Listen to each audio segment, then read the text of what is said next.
আজকে আমি বানাচ্ছি পনিরের দুর্দান্ত স্বাদের একটা রেসিপি, কড়াই পনির। অবশ্যই একটু নিজের স্টাইলে।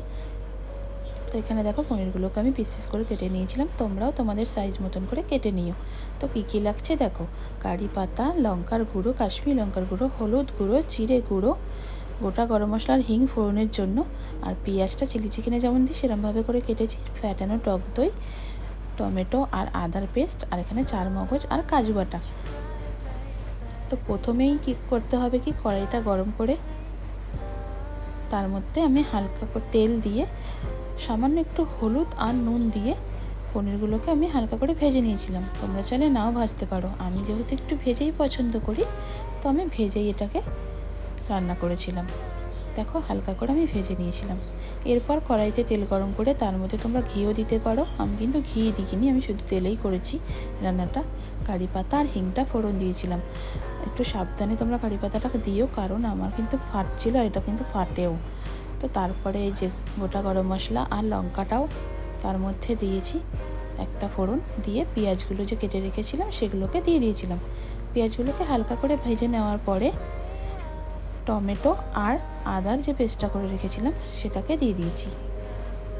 এটাকেও একটু সামান্য ওই 10-20 সেকেন্ড মতন একটু ভেজে নেওয়ার পরে গুঁড়ো মশলাগুলো যেগুলো রেখেছিলাম সেগুলোকে আমি অ্যাড করে দিচ্ছি। এগুলো তোমরা চাইলে গুলেও দিতে পারো, আমি জলে গুলেও দিতে পারো, আমি ডাইরেক্ট অ্যাড করেছিলাম যেহেতু আমি আঁচটা কমিয়ে রান্না করছিলাম।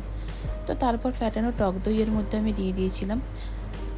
আর ঝালটা কিন্তু তোমরা নিজেদের মতন করে দিও, আমি কিন্তু অল্পই দিয়েছি, যেহেতু ধাবা স্টাইলে স্পাইসি হয় তো একটু ঝাল হয় এটা, বাট আমি কিন্তু নিজের মতন করেই দিয়েছি, কারণ আমার বাড়িতে বাচ্চারা খাবে বলে।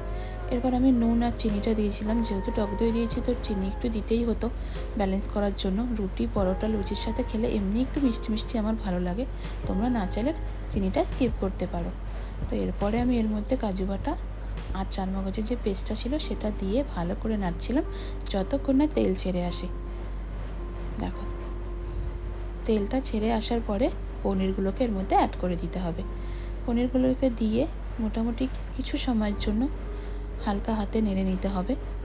এইভাবেও তোমরা নাবাতে পারো রেসিপিটা, বাট আমি একটুখানি জল অ্যাড করেছিলাম গ্রেভিটা একটু রাখবো বলে, তোমরা চাইলে এরমভাবেও কিন্তু নাবিয়ে দিতে পারো। জলটা অ্যাড করার পরে মোটামুটি 1 থেকে 1.5 মিনিট মতন ফুটিয়ে নিয়ে গরম মশলা আর ঘি দিয়ে তোমরা নামাতে পারো। আমি কিন্তু গরম মশলা দিইনি, কারণ হিং আর কারি পাতার ফ্লেভারটা এতই ভালো লাগে আমার, যে ওই ফ্লেভারটাই আমি রান্নার মধ্যে রাখতে চেয়েছিলাম। আর তোমরা কিন্তু হিং আর কারি পাতাটাকে স্কিপ করো না, ওটা কিন্তু অবশ্যই দিও, তবেই কিন্তু আমার মতন এরকম টেস্টি হবে, এই ফ্লেভারটা পাবে।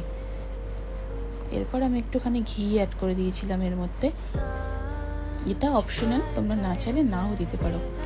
তো কড়াই পনিরটা হয়ে গেল। এর সাথে খাওয়ার জন্য আমি একটু পরোটা ভাজবো ভাবলাম, তো পরোটাটা ভাজতে ভাজতে দেখি কারেন্ট চলে গেল। এই হলো আমাদের এখানে লাইনের অবস্থা, যখন তখন চলে যায়। তো আমি এখানে চার্জারের আলোতেই পরোটাগুলো ভেজে নিচ্ছিলাম।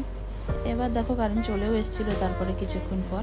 তো রাতে এখানে আমি কড়াই পনির আর পরোটা নিয়ে খেতে বসে পড়েছি, সাথে ইন্ডিয়ার সেমিফাইনাল ম্যাচ। রাতের ডিনারটা জমে পুরো ক্ষীর হয়ে গিয়েছিল, যাই বলো তাই বলো। তো রেসিপিটা তোমরা বাড়িতে অবশ্যই একবার ট্রাই করো, আমি বলছি সবার খুব ভালো লাগবে, কথা দিচ্ছি।